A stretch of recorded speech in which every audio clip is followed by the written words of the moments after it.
ধর্ম কিভাবে আমাদের মনোভাব তৈরি করে। ধর্ম বিশ্বাস বা অবিশ্বাস আমাদের চরিত্রের সবচেয়ে শক্তিশালী প্রভাব বিস্তার করে। কোনো পেশাগত লক্ষ্য নির্ধারণের ক্ষেত্রে তাই ধর্মীয় বাস্তবতা বিবেচনায় নিতে হবে। এটা অনেকটা একটা ভবন বানানোর আগে যেমন সিভিল অ্যাভিয়েশন, ফায়ার সার্ভিস বা পরিবেশ অধিদপ্তরের ছাড়পত্র নিতে হয়, নাহলে মাঝপথে গিয়ে আপনি একটা উভয় সংকটে পড়বেন। আপনি ধর্ম বিশ্বাস অবিশ্বাসকে পাত্তা না দিলেও ধর্ম আপনার সামনে এসে দাঁড়াবে।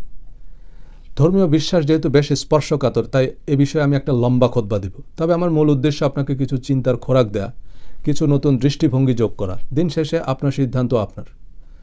উদাহরণ হিসাবে আমি ইসলাম ধর্মের কথাই বেশি বলবো, কারণ অন্য ধর্ম সম্পর্কে আমার জ্ঞান তুলনামূলক কম।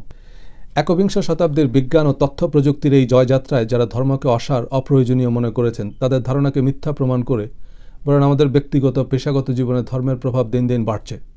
কোনো একটা নিউজ বা রিপোর্টের নিচের কমেন্টগুলো পড়লেই আন্দাজ করা যায় মানুষ ধর্মকে কতখানি সিরিয়াসলি নিচ্ছে।